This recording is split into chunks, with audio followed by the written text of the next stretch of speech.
Wanted to talk to everyone about how to really think through what does it mean to be sexually healthy, because sometimes it can feel kind of like we only have two options. We're unhealthy or we're healthy.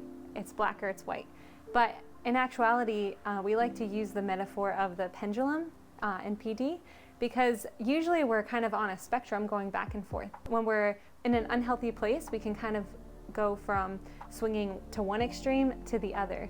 And that pattern is what is actually unhealthy for us, because we're not in that centered place where we kind of are able to be in control and make the choices that we want to make, and the ones that actually benefit our relationships and benefit us. So what does it look like to be sexually healthy, to kind of be in that center place of the pendulum? Usually there's structure, boundaries, intimacy, like vulnerability, expressing needs, sharing needs, taking responsibility. And so sexual health is characterized by manageable sexual behaviors. It includes honest, vulnerable communication, realistic expectations of love and sex.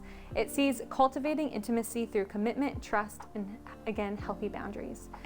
But when we're going to the extreme on one side of, okay, I'm over-controlling, this could include an aversion to anything sexual, rigid, judgmental attitudes towards sex.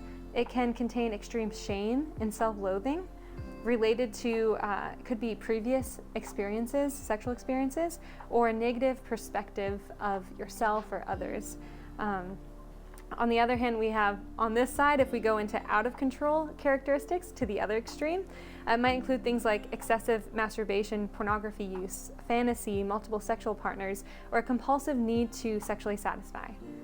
It may include looking for a quick fix, a moment of instant gratification to mask uncomfortable emotions. So sexual aversion is based on the belief that sex is bad and dirty, while sexual addiction is based on the belief that sex is my most important need. But sexual health believes I am created in God's image and I am lovable. My needs can be met through an intimate, loving relationship, and sex is part of God's design. So that is kind of the perspective that we have here at PD when it comes to sexual health, and being really grounded and centered in having appropriate boundaries, structure around that area of your life, and then also feeling like you have responsibility and choice as well. So.